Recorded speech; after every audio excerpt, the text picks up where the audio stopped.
Start giving her your love now.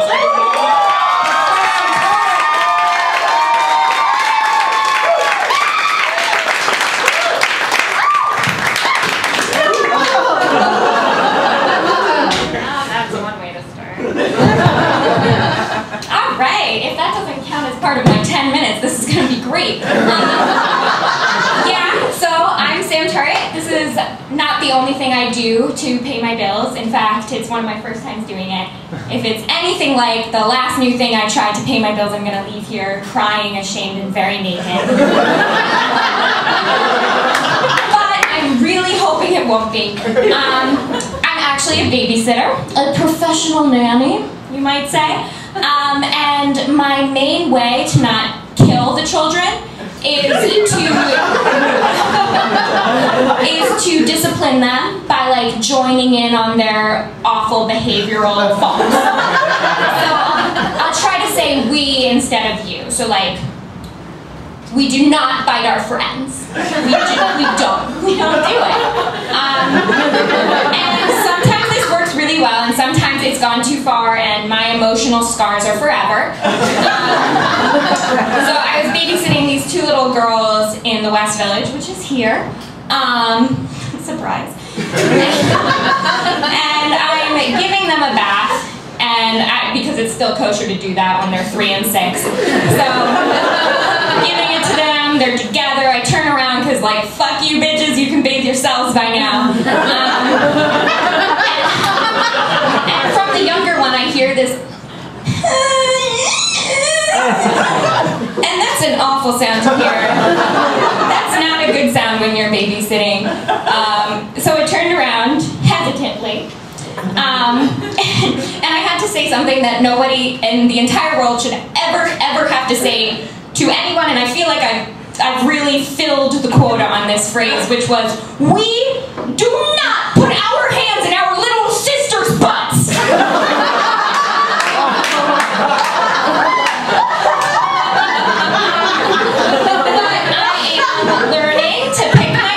With children.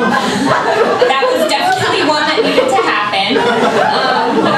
But just 2 nights ago, I was babysitting a little boy. He's 8, named Wyatt. Beautiful name. And I caught him making this bizarre ultimatum with his dog. He was like,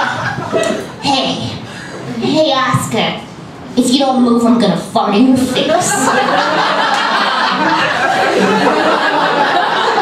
And it was no veiled threat. Like, he turned around and he let a really loud fart loose into his dog's mouth. And I thought for a second, I thought I should say, like, we do not fart in our dogs' faces. But who am I to deny a little boy the joy of farting in some dog's face?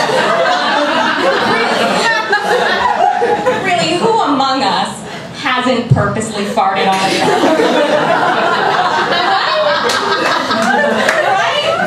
But really, the children are not the worst part of the job. The problem is when you have to babysit the parent and you didn't know. It's like, surprise, you're babysitting a man-child. One such parent had his wife completely convinced that he had a job. Spoiler alert, he didn't. So he was home a lot. And you know, he'd come in once in a while to give the baby a healthy shake, or get high in the bathroom. And I have no issue with a lonely middle-aged man getting high in the bathroom. I have issues with a middle-aged man getting high in the bathroom and then coming out of the bathroom with great ideas for new things to make his babysitter do.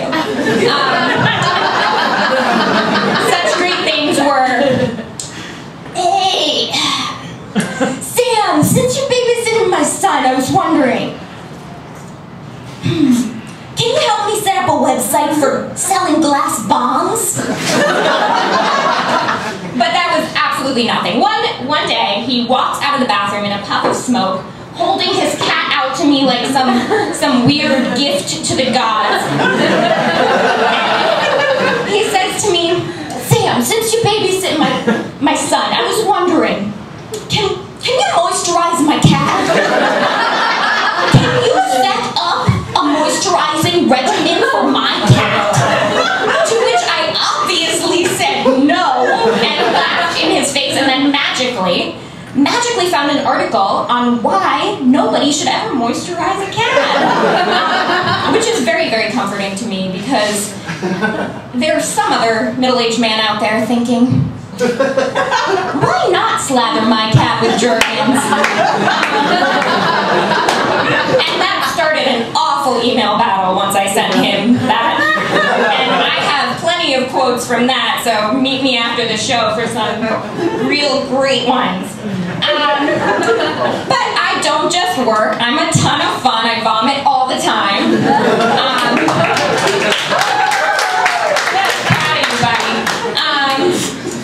Yeah, so a lot of people black out when they drink too much. I just vomit profusely. And remember every single stupid thing I've ever said in my life. For instance, not too long ago, I was invited to a costume party. And you know, I dressed up as a classy empanada. Thank you. And I headed uptown only to find out it wasn't a costume party, surprise.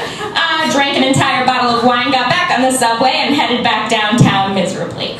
Halfway through my ride, I started to feel queasy, so I didn't want to disturb everyone on the subway, so I got off and vomited directly onto the windows of the subway as it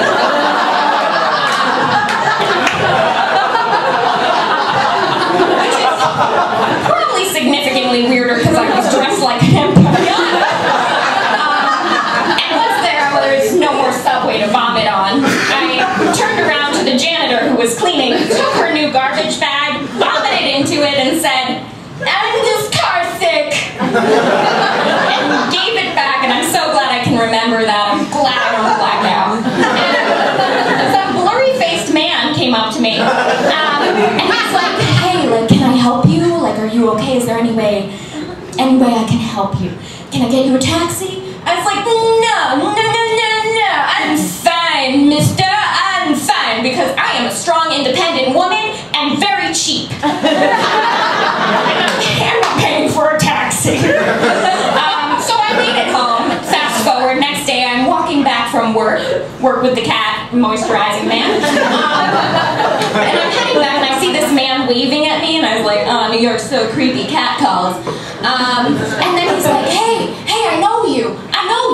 I was like, oh my God, he must have saw me in Anne Frank or something.